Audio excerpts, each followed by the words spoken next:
અને આપના માધ્યમથી મારે બધાને જણાવવું છે કે એ વખતે એમણે 11 દિવસના મરણોત્તર ઉપવાસમાં ઉતર્યા. એ વખતે આપણા સેન્ટ્રલમાં મોરારજી દેસાઈ હતા. એમણે ફેક્સના માધ્યમથી એમને જવાબ આપ્યો અને કીધું કે તમારી માંગ અમે પૂરી કરીએ છીએ. અને એ દિવસથી આજ સુધી આપણે બસોમાં અને ટ્રેનોમાં જોઈએ છે કે સીટની બાજુમાં લખેલું હોય છે વિકલાંગો માટે આ બેન કનુબાપાની છે. દર્શક મિત્રો, તમે સુરતમાં રહેતા હો અને એક વ્યક્તિને તમે વ્હીલચેર પર ફરતા જોયા હોય અને એમના ચહેરા ઉપર તમને એક મસ્ત મજાનું સ્મિત જોવા મળતું હોય તો એ માણસને કદાચ તમે ઓળખતા હશો. એમનું નામ છે પદ્મશ્રી કનુભાઈ ટેલર અને એમની સંસ્થા છે ડિસેબલ વેલફેર ટ્રસ્ટ. દિવ્યાંગજનો માટે એમણે એટલું બધું કામ કર્યું છે કે શહેરના બધા લોકો એમને સારી રીતના ઓળખે છે અને એમણે દિવ્યાંગજનોને એક નવી જિંદગી આપી છે, એક નવી ઊંચાઈએ પહોંચાડ્યા છે. હવે એમની જ લાઈફ પર એક ફિલ્મ બની રહી છે કનુભાઈ ધ ગ્રેટ. તો આ ફિલ્મની સાથે જે લોકો સંકળાયેલા છે એ કાસ્ટ આજે અમારી સાથે છે અને ખબર છે .comમાં આજે એમણે મુલાકાત લીધી છે. તો આ ફિલ્મની અંદર શું છે, આ ફિલ્મ શું કામ બનાવવામાં આવી, એવી ઘણી બધી બાબતોની આપણે એની સાથે ચર્ચા કરીશું. પહેલા વાત કરતા પહેલા એમની ઓળખ આપી દઈએ તો વનરાજભાઈ સિસોદિયા એક્ટર છે, સુનિલભાઈ વિસરાણી કે જેઓ કનુભાઈ ટેલરનો રોલ ભજવી રહ્યા છે, રાઇટર ડિરેક્ટર ઇરશાદભાઈ દલાલ અમારી સાથે છે, પ્રોડ્યુસર મહેન્દ્રભાઈ પરમાર છે અને એમના પુત્ર રુદ્રસિંહ પરમાર અમારી સાથે છે. આપણે પહેલો સવાલ વનરાજભાઈને કરીશું કે આ ફિલ્મની અંદર કોણ કોણ કલાકારો કામ કરી રહ્યા છે? જી બિલકુલ, ખબર છે .comના તમામ જેટલા પણ એમના વ્યુઅર્સ છે સર્વેને હું પહેલાં તો નમસ્કાર કહીશ. આ ફિલ્મની અંદર જે મુખ્ય પાત્ર કનુબાપાનું છે જે આપણે સૌ જાણીએ છીએ અને સુરતનું જે ગર્વ કહી શકાય અને સુરતના સર્વપ્રથમ પદ્મશ્રી એવોર્ડી એવા ડૉક્ટર કનુભાઈ ટેલરનું અત્યારનો જે રોલ છે એ નિભાવ્યો છે મારા વડીલ મિત્ર સુનિલભાઈ વિસરાણીએ. કનુબાપાનું યંગ રોલ જેમણે નિભાવ્યો છે એ ગુજરાતના ઉભરતા કલાકાર એવા ઓજસભાઈ રાવલ છે. સાથે સાથે હું પણ ફિલ્મમાં એક મુખ્ય ભૂમિકામાં છું. વૈભવી જોશી છે, આયુષી ધોળકિયા છે અને એ સિવાય ઘણા બધા ઇવન સુરતના પણ ઘણા બધા કલાકાર ધર્મેશ જોશી, રાજીવભાઈ પંચાલ, ભૈરવી આઠવલે એમ ઘણા બધા કલાકારો આ ફિલ્મમાં છે. અને સાથે સાથે જ્યારે અમે ફિલ્મ કરતા હતા ત્યારે ફિલ્મની વાર્તાથી કહેવાય ને કે આકર્ષિત થઈ અને અમારા જે પ્રોડ્યુસર છે મહેન્દ્રસિંહજી પરમાર સાહેબ એમને પણ ઈચ્છા વ્યક્ત કરી કે આ ફિલ્મ આટલી સરસ છે તો મારે મુખ્ય પાત્ર ભજવવું છે. પરંતુ જ્યારે સુનિલભાઈને એમને મળ્યા તેમને થયું કે સુનિલભાઈ એ પાત્રને ન્યાય આપી શકશે, પરંતુ એમને નાનપણથી જ એક અભિનયનો જે રસ હતો એટલે એમણે પણ આમાં ખૂબ મહત્ત્વની ભૂમિકા અમારા મહેન્દ્રસિંહજી પરમાર સાહેબે પણ નિભાવી છે. આપણે ઇરશાદભાઈને સવાલ પૂછીશું કે ઇરશાદભાઈ, કનુભાઈ ટેલરની લાઈફ ઉપર પિક્ચર બનાવવું જોઈએ એવું તમને વિચાર કેમ આવ્યો? ખબર છે .comના જેટલા પણ દર્શકો છે એમને મારા નમસ્કાર. બહુ સારો અને બહુ ઇમ્પોર્ટન્ટ સવાલ કર્યો છે ભાઈએ કે ઘણી બધી ફિલ્મો આજકાલ આપણે ગુજરાતી ઇન્ડસ્ટ્રી ક્ષેત્રે બની રહી છે. નવા નવા લેખકો આવી રહ્યા છે, નવા નવા ડિરેક્ટર આવી રહ્યા છે અને દરેક વખતે કોઈ ને કોઈ નવો આઈડિયા લઈને આવી રહ્યા છે. આપણા ગુજરાતીઓ માટે એ બહુ ગૌરવની વાત છે. પણ એની ટકાવારી તમે જોશો ને તો એ કોમેડી ફિલ્મોની ટકાવારી થોડી વધારે છે ને એ સારી બાબત છે, એ ખરાબ વસ્તુ નથી, કેમ કે લોકોને અલ્ટિમેટલી તો મનોરંજન જ જોઈતું હોય છે. પણ કનુભાઈ પદ્મશ્રી એવોર્ડી કનુભાઈ, જેમ વનરાજભાઈએ કીધું, એ એક એવી વ્યક્તિ છે કે જેમણે ફૂટપાથથી શરૂ કરીને, પોતે 100% દિવ્યાંગ હોવા છતાં ફૂટપાથથી શરૂ કરીને પદ્મશ્રી સુધીની જે મજલ કાપી છે એ વનલાઇન જે છે એ લોકોને એટલી જ ખબર છે. પણ એ આખી વનલાઇનની અંદર કેટલી એમના જીવનની તકલીફો અને પ્રેરણાઓ એમાં સમાયેલી છે એ બધા લોકોને ખબર નથી. કેમ કે બધા લોકો પુસ્તક વાંચતા નથી જે એમના ઉપર લખાયા છે, બધા લોકો એમના વિશે રિસર્ચ કરતા નથી. તો મારા મિત્ર થકી મારી પાસે જ્યારે આ વિચાર લઈને મારા મિત્ર મને મળ્યા અને મને કહ્યું કે આવી એક વ્યક્તિ છે જે સુરતમાં disable welfare trust of India ચલાવે છે અને અત્યાર સુધી લગભગ 40,000 જેટલા દિવ્યાંગ બાળકોને સાચવીને, ભણાવીને અને કામે લગાડીને પગભર કર્યા છે. અને હું ઈચ્છું છું કે એમના ઉપર એક કમર્શિયલ ફિલ્મ બને. હું રિપીટ કરું છું, બાયોપિકની વાત નથી થઈ, કમર્શિયલ ફિલ્મ. તો મને બહુ આશ્ચર્ય થયું કે કોઈ માણસ આવો પણ હોઈ શકે છે કે જે આવી ફિલ્મ બનાવવા ધારે છે. હવે એ બેચારાના પગ એટલા પહોંચતા નહોતા, પણ એણે એવી ઈચ્છા વ્યક્ત કરી અને પછી હું એની સાથે જોડાયો.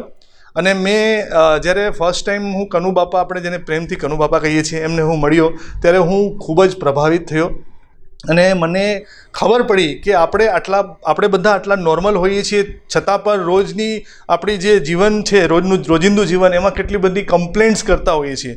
પણ જ્યારે હું કનુ બાપાને મળ્યો ત્યારે એમના મોઢે કમ્પ્લેન ન હતી, એક પણ કમ્પ્લેન ન હતી, પણ ફક્ત પ્રેરણા હતી. અને પછી વસ્તુઓ આગળ વધતી ગઈ અને વનરાજસિંહ સિસોદિયા જે છે, જેમણે બહુ સારા એક્ટર છે અને આ ફિલ્મના કો પ્રોડ્યુસર છે, એ મારા ખાસ મિત્ર હતા. મેં એમની સાથે અગાઉ પણ કામ કર્યું હતું. મેં મારો ઈચ્છા અને પેલા મિત્રની જે વાત હતી એ એમની સામે રજૂ કરી. પછી આ પ્રોજેક્ટની સાથે વનરાજભાઈને બહુ ઇન્ટરેસ્ટ પડ્યો અને એમના જે રિલેટિવ છે મહેન્દ્રસિંહ પરમાર, જે આ ફિલ્મના રુદ્ર મોશન ફિલ્મ્સ જે છે એમના પ્રોડ્યુસર છે, એમને સાથે જોડાયા.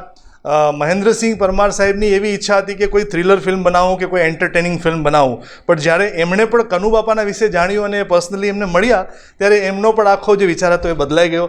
એના પછી મેં એ ઘણું બધું સંશોધન કરીને, રિસર્ચ કરીને એક કમર્શિયલ વાર્તા લખી, જેની અંદર 75% કનુ બાપાની જીવનના પ્રેરણાદાયક પ્રસંગો, રોચક પ્રસંગો પણ છે. કનુ બાપા પોતે બહુ હસમુખા વ્યક્તિ છે, એમનું સેન્સ ઓફ હ્યુમર પણ જે ઘણું સારું છે, એ વસ્તુઓને પણ મેં વણી લીધી. અને એની સાથે સાથે અમે એક ફિક્શન સ્ટોરી પણ બનાવી, એક કાલ્પનિક પાત્ર મુંજાલ શ્રોફનું, જે વનરાજભાઈ સુપરસ્ટાર, ગુજરાતી સુપરસ્ટારનું ભજવી રહ્યા છે, એની સાથે બધી વસ્તુઓને સાંકળીને એક સરસ મજાના 4 અલગ અલગ જોનરના ગીતો બનાવીને એક કમ્પ્લીટ પેકેજ, જેને કહીએ મનોરંજક કથા, જેમાં પ્રેરણા પણ હોય અને સંદેશ પણ હોય, એવી એક વાર્તા તૈયાર કરી. અને મને લાગ્યું, તમે જે સવાલ કર્યો, કે મને લાગ્યું કે કનુ બાપાને જો મુંબઈમાં રહીને હું ના જાણતો હોઉં તો બીજા લોકો ક્યાંથી જાણતા હશે. તો એ કનુભાઈની જે આખલી જીવનગાથા છે એ સમગ્ર વિશ્વ સુધી પહોંચે અને બીજા કનુભાઈ જેવા બીજા 10 કનુભાઈ, કમસે કમ 10 કનુભાઈ બને એ ફિલ્મ જોઈને. એટલા માટે આ ફિલ્મ બનાવવી જોઈએ, એટલા માટે મેં પ્રયત્ન કર્યા અને આ પ્રોજેક્ટ સાથે જોડાયો. આપણે વનરાજભાઈને એક સવાલ પૂછીશું કે વનરાજભાઈ, કનુભાઈ ટેલરની જિંદગીની અંદર કઈ એવી ખરાબ ક્ષણો આવી, એવા કયા સંઘર્ષો આવ્યા કે જેમાંથી તેઓ બહાર નીકળ્યા અને એમની એ વાત લોકોના માટે પ્રેરણારૂપ બની શકે, એ વાત અમને દાખલા તરીકે જાણવું છે. આમ તો કનુ બાપા અને સંઘર્ષ, આ બેનો બહુ મોટો નાતો છે. કારણ કે ખરેખર ઘણી વખત એવું થાય છે કે ભગવાને આપણને ઘણું બધું આપ્યું છે, છતાં આપણે ફરિયાદો લઈને ભગવાન પાસે જતા હોય છે. પણ કનુ બાપાના જીવનમાં જો આપ જોવા જાઓ ને તો સતત ક્યાંક ને ક્યાંક સતત સંઘર્ષો આવતા ગયા છે. અને એક પછી એક સંઘર્ષનો સ્માઇલ સાથે, સ્મિત સાથે સામનો કરવો અને હકારાત્મક અભિગમ રાખી અને જીવનમાં આગળ વધવું. આજે પણ 60+ એજ છે, છતાં પણ એ જ જુવાન વયના હોય એ રીતે એ સ્ફૂર્તિ સાથે પણ એ સતત આગળ વધતા જાય છે. વધારે તો વાત નથી કરતો, પરંતુ ફેમિલીની પરિસ્થિતિ ન હોવા છતાં એમને નાનપણથી જ એવું હતું કે મારે ભણવું છે. વ્હીલચેર અવેલેબલ ન કરી શક્યા તો એ ઘસડાઈને પહેલાં તો સ્કૂલ જતા. હવે એક કલ્પના જ કરવી રહી કે એ સમયે શાળામાં જવું, કોઈ સાધન કે કોઈ વ્યવસ્થા ન હોવી અને પોતાના શરીરને ઘસડાઈને જવું, કૂતરા પાછળ પડે, કાંટા વાગે, કાંકરા વાગે. એટલે આના બીજો કોઈ હોય તો એ ભણવાનું છોડી દે કે ભાઈ નથી ભણવું. ઇવન ઘરવાળા પણ એવું કહેતા કે તારે ભણીને શું કરવું છે, છતાં પણ એમણે કીધું કે નહીં, મારે ભણવું છે અને આગળ વધવું છે. એ આપણે પકડી રાખ્યું અને ભણ્યા. એની આગળ વાત કરું તો ભણતા પછી આગળના અભ્યાસ માટે અમદાવાદ જવાનું થયું. હવે 70-80ના દશકાની વાત કરું, એ સમયે ટ્રાન્સપોર્ટેશન માટે અમદાવાદ જેવા મોટા શહેરમાં એક જગ્યાએથી બીજી જગ્યાએ જવું હોય તો બસ આવે તો નોર્મલ માણસો પહેલા ચડીને જગ્યા પર લઈને બેસી જાય સીટમાં. હવે આવામાં એક વ્યક્તિ જે હાલી ચાલી ન શકે તો એ કઈ રીતે પોતાની જગ્યા રોકી શકે અથવા ત્યાં જઈને બેસી શકે અથવા ટ્રાન્સપોર્ટેશનનો લાભ લઈ શકે. તો આ એક ફરી નવો સંઘર્ષ આવ્યો કે હવે આગળનો ઉપરનો કોલેજનો અભ્યાસ કરવો હોય અને આ રીતે અપડાઉન કરવું હોય તો કાં તો ભીડનો ભાગ બને, કાં તો ક્યારેક કોઈનો પગ પડી જાય પોતાના હાથ પર, પગ પર. તો આ બીજો સંઘર્ષ. પણ છતાં કે નહીં, મારે ભણવું છે, અભ્યાસ પણ કરવો છે. અને હવે એક નવી વાત કે મને જે વેદના મારે વેઠવી પડે છે એ બીજા પણ દિવ્યાંગો વેઠતા હશે, તો ત્યાં એક ઝુંબેશ ચલાવી કે સરકાર આના માટે કંઈક કરે. અને સરકાર તરફથી કોઈ વ્યવસ્થા એવી ઊભી કરવામાં આવે કે જેથી કરીને દિવ્યાંગ વ્યક્તિઓનું ટ્રાન્સપોર્ટેશન ઇઝી થાય. અને આપના માધ્યમથી મારે બધાને જણાવવું છે કે એ વખતે એમણે 11 દિવસના મરણોત્તર ઉપવાસમાં ઉતર્યા. એ વખતે આપણા સેન્ટ્રલમાં મોરારજી દેસાઈ હતા. એમણે ફેક્સના માધ્યમથી એમને જવાબ આપ્યો અને કીધું કે તમારી માંગ અમે પૂરી કરીએ છીએ. અને એ દિવસથી આજ સુધી આપણે બસોમાં અને ટ્રેનોમાં જોઈએ છે કે સીટની બાજુમાં લખેલું હોય છે વિકલાંગો માટે આ બેન કનુબાપાની છે. અને એના પછી એમને ખબર પડી કે દિવ્યાંગ વ્યક્તિ કેમ સમાજ માટે એક બોજ થાય છે. કારણ કે આપણે ઘણી બધી જગ્યાએ જોયું હોય તો મોટાભાગે જે ભીખ માંગવાવાળા લોકો હોય એ મોટાભાગના દિવ્યાંગ હોય છે. તો ફરી એમને થયું કે કેમ આ ભગવાન કેમ આટલી ક્રૂરતા રાખે છે, કેમ આટલું બધું સહન કરવું પડે છે.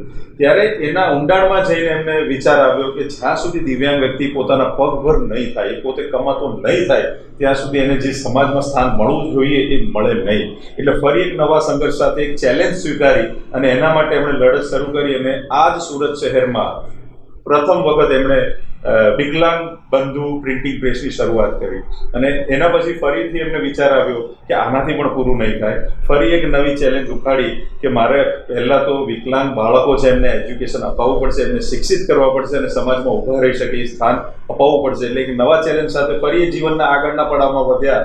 અને આજે આપણે ઉમરામાં જોઈ શકીએ તો DWTI એક સંસ્થા ઊભી છે જેમાં અત્યાર સુધીમાં હજારો બાળકો ભણીને નીકળ્યા છે અને એના એજ્યુકેશનમાં સારામાં સારું કામ કરે છે. અને એના પછી બીજો એમના આગળના પડાવો જોઈએ તો હું ટૂંકમાં બતાવી દઉં કે એમને એના પછી એક મિશન લીધું કે સુરત શહેરમાં હું કોઈ પણ વિકલાંગ વ્યક્તિને ભીખ નહીં માંગવા દઉં. એટલે વિકલાંગ ભિખારી મુક્ત સુરતની પ્રેરણા લઈ અને હાલમાં એમનું વિકલાંગ ભિખારી મુક્ત ગુજરાતનું એક મિશન છે. આખા ગુજરાતમાં એક પણ વિકલાંગ ભીખ ન માંગવો જોઈએ. અને અંતિમ પડાવમાં વાત કરું તો અત્યારે એક જબરજસ્ત મિશન પર એ ચાલી રહ્યા હોય એમ લાગે છે. એમની ઈચ્છા છે કે આમ તો ઓલ્ડ એજ રૂમ ઘણા બધા છે, વૃદ્ધાશ્રમ ઘણા બધા છે, પરંતુ દિવ્યાંગ વ્યક્તિઓને સાચવવાળો એકય વૃદ્ધાશ્રમ નથી. અને ઘણા બધા દિવ્યાંગો કદાચ કહેવાય ને કે એમનો જીવનનો કાં તો ફૂટપાથ પર કાં તો રોડની પટરી પર એવી રીતે કહેવાય ને કે દયનીય પરિસ્થિતિ આપણે વિચારી પણ નહીં શકીએ એવી પરિસ્થિતિમાં એમનો જીવનનો અંત આવે છે. અને એમના માટે એમને ખવડાવવા પીવડાવવા કે એમની સેવા કરવાવાળું કોઈ જ નથી હોતું. તો આ એક એમને અંતિમ અત્યારે જે એમની કહેવાય ને કે એક મિશન છે કે આખા વિશ્વનું પહેલું વિકલાંગો માટેનું વૃદ્ધાશ્રમ બનાવી રહ્યા છે નર્મદાના કિનારે. એટલે કનુભાઈનું જીવન અને સંઘર્ષ એ સતત એકબીજા સાથે જોડાયેલું છે. પરંતુ હું જેટલું કનુભાઈને જાણું છું અને છેલ્લા 1 વર્ષથી એમના સંપર્કમાં છું, માટે હું આ કહું છું કે હંમેશા સ્મિત સાથે દરેક સંઘર્ષોને પોતાના બનાવી અને એનો કઈ રીતે રસ્તો કાઢવો એ રસ્તો એ સતત કાઢી રહ્યા છે. અને આશા છે કે આવનાર ભવિષ્યમાં પણ એ આ જ રીતે કાઢતા રહેશે. દર્શક મિત્રો, પદ્મશ્રી કનુભાઈ ટેલરનું જેવો પાત્ર ભજવી રહ્યા છે સુનિલભાઈ વિશ્રાની સાથે આપણે વાત કરીશું. સુનિલભાઈ, કેટલું અઘરું રહ્યું આ પાત્ર નિભાવવાનું? કારણ કે કદાચ તમારા માટે આ પહેલો અનુભવ હોઈ શકે કદાચ. મેં અત્યાર સુધી 30 વર્ષની મારી જે વ્યવસાયિક એક્ટિંગની કારકિર્દી છે એમાં ખાલી કોમેડી રોલ જ કર્યા છે. એ જાહેર ખબર હોય કે સિરિયલ હોય કે ફિલ્મ્સ હોય, હિન્દી ફિલ્મ હોય, મરાઠી ફિલ્મ હોય, ગુજરાતી ફિલ્મ હોય, બધામાં કોમેડી રોલ કર્યું છે. ઇરશાદભાઈના લખેલા 6 પિક્ચર કોમેડીમાં મેં કોમેડી રોલ કર્યા છે. અને જ્યારે ઇરશાદભાઈ મારી પાસે આ કનુબાપાની વાર્તા લઈને આવ્યા કે એમનો ફોટો મોકલાવ્યો, એના વિશે જાણવા મળ્યું, ત્યારે મને અંદરથી એક રાજીપો થયો કે કંઈક અલગ કરવા મળશે. પછી કનુબાપા વિશે મેં યુટ્યુબ ઉપર સર્ચ કર્યું અને એમની જૂની બધી વિડીયોઝ, એમને જે સ્પીચ આપે છે, ન્યૂઝમાં જે ઇન્ટરવ્યૂ હોય છે, બધા જોયા. એમના વિચારો સમજવા લાગ્યો, એમની હાવભાવ, એમના હેન્ડ મૂવમેન્ટ્સ, કારણ કે બહુ હાથ હલાવી નથી શકતા, બહુ જ ઓછું એ આમ નમસ્તે કરે તો પણ આવી રીતે જરાક જ આવી રીતે. તો એ છે પગ હલાવ્યા વગર, હાથ ના હોચ, ખાલી ફેસ, મગજ, આંખો, જીભ, એ એમના એકદમ એક્ટિવ છે. અને એ જ મારે રૂબરૂ પ્રસ્તુત કરવાનું છે. એટલે એક ચેલેન્જ હતી મારી માટે કે અત્યાર સુધી 30 વર્ષની કારકિર્દીમાં ખાલી કોમેડી આખા શરીરનો ઉપયોગ કરે, ઉછળ કૂદ બધું જ એમાં. અને આ એકદમ કંટ્રોલ કરીને વ્હીલચેર ઉપર બેઠા આખી ફિલ્મનું શૂટિંગ કરું. એટલે હું મારી જાતને એમાં મારે ઉતરવાનું એક કેરેક્ટરમાં. અને ત્યારે મને ખબર પડી કે દિવ્યાંગ હોવું એ કેટલી મોટી વસ્તુ છે, કે કેટલું અંદર દુઃખ હશે એ લોકોને, કે કેટલું સહન કરવું પડતું હશે. પણ કનુબાપાનું જે પોઝિટિવ જે એમનું નેચર છે એનાથી હું પ્રેરાયો. પછી મારા ડિરેક્ટર ઇરશાદભાઈ દલાલ, એમણે મને જે ગાઈડન્સ આપ્યું અને શૂટિંગ દરમિયાન સમજો હું હાવભાવમાં અને મુમેન્ટ્સમાં અટવાઈ જાઉં ને ડાયલોગ્સમાં અટવાઈ જાઉં તો અમારા અસિસ્ટન્ટ ડિરેક્ટર જે અંજલિબેન હતા એ મને ડાયલોગ પ્રોમ્પ્ટ કરે, ઇરશાદભાઈ મને ગાઈડ કરે કે કનુ બાપા આ લાઈન આવી રીતે બોલે તો તમે આ ટ્રાય કરો. એટલે જ્યાં પણ મારી ખામીઓ હતી એ ઇરશાદભાઈને ડિરેક્શન ટીમવાળા મને સપોર્ટ કર્યા. વનરાજભાઈ જે અમારા કોચ મારી સાથે જે એમના સીન્સ હતા એમાં પણ અમારું બોન્ડિંગ, અમે બહુ એકબીજાને બહુ ક્લોઝ ઓળખતા નહોતા, ખાલી આ પ્રોજેક્ટ પૂરતા જ અમે મળેલા. પણ જે શૂટિંગ દરમિયાન જે અમારું જે જેલિંગ થવું જોઈએ, કારણ કે ડાયલોગ આપલે થવી જોઈએ, રિએક્શન્સ, હાવભાવ એ બોલે એની પર મારે રિએક્ટ કરવાનું, એ જે ટાઈમિંગ આવવું જોઈએ એ બધું સરસ રીતે મેચ થયું. અને આખું શૂટિંગ પ્રોસેસ અમારા પ્રોડક્શનવાળાનો બહુ સારો સપોર્ટ હતો. અમારા જે ડીઓપી છે વિમલભાઈ, એમણે ડિટેલિંગ જે જ્યાં જ્યાં ઇરશાદભાઈ ઇન્સ્ટ્રક્શન આપે ત્યાં ક્લોઝ માસ્ટર, તો એ કેમેરામાં કેપ્ચર કરવું એ પણ મારી માટે, એટલે આમ તમે જોશો જ્યારે ફિલ્મ ત્યારે દેખાશે કે એક એક ઝીણી ચીજો ઉપર બધાએ મહેનત કરી છે. મારે તો કરવી જ પડી. 9 દિવસ સુધી મેં કનુ બાપાને ઓબ્ઝર્વ કર્યા એમની સાથે રહીને.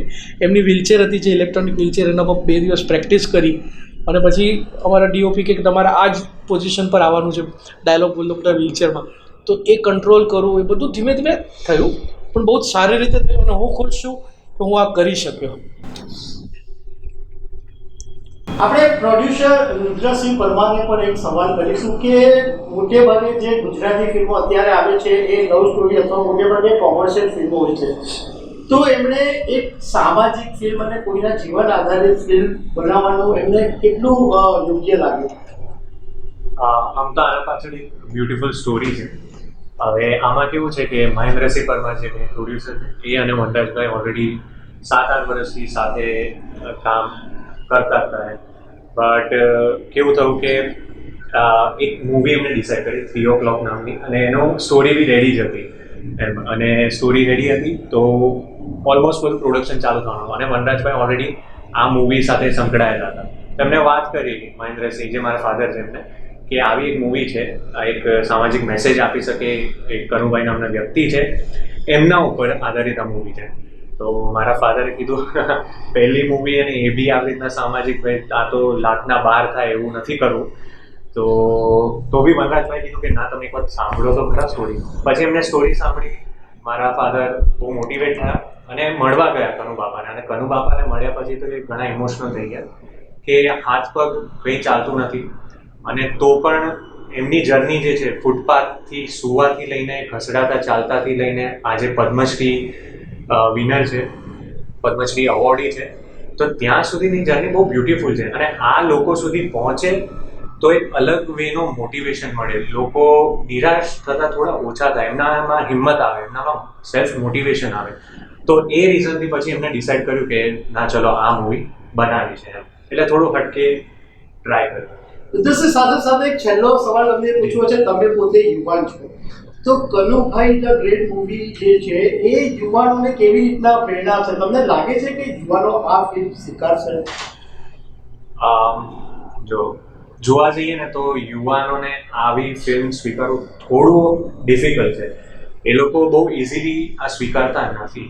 પણ હાલમાં કેવું છે કે યુવાન બે અલગ દિશામાં છે. એક તો જે માર્ગ જેને નથી મળતો એ ખોવાઈ જાય છે એવું છે, અને બીજું એવું છે એના જ લીધે એક લાઈફનો નાની મિનિંગ ગોતવાનો ટ્રાય કરે છે.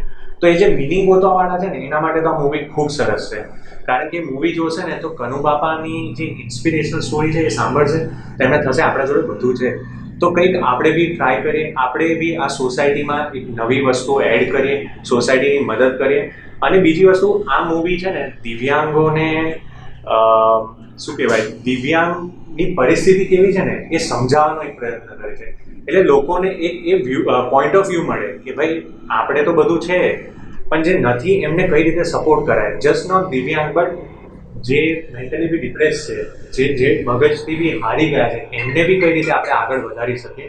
તો ખૂબ સરસ સ્ટોરી છે અને ડેફિનેટલી એક વખત જોવા જશે ને અક્ષર તો ખૂબ મોટિવેટ થશે. એવું ઈશ્વરભાઈને સાથે એક સવાલ પૂછી લો કે આ જે ફિલ્મ છે એ થિયેટરોમાં ક્યારે આવવાની છે?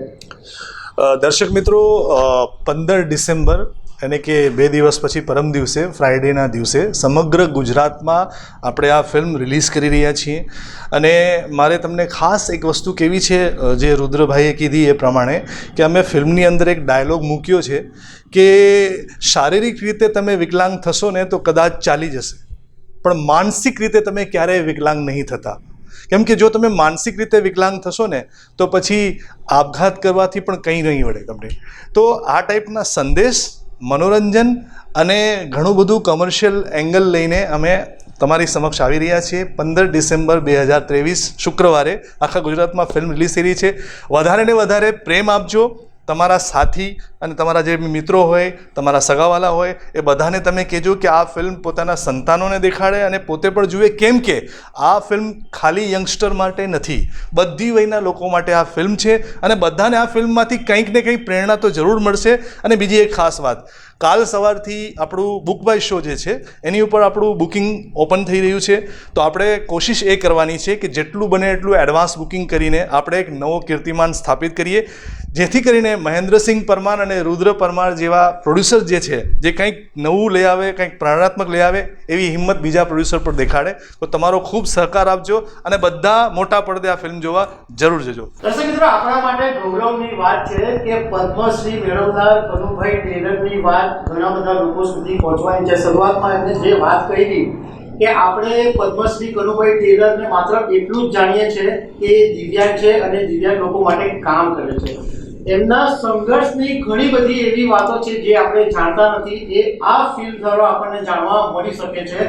તો અમારી પણ વિનંતી છે કે આ ફિલ્મ તમે જોવા જજો અને ગુજરાતના જે એક દિવ્યાંગ મોટી વ્યક્તિ છે એની પ્રેરણા લોકો સુધી પહોંચી શકે. Thank you very much. ખબર છે .com પર વાત.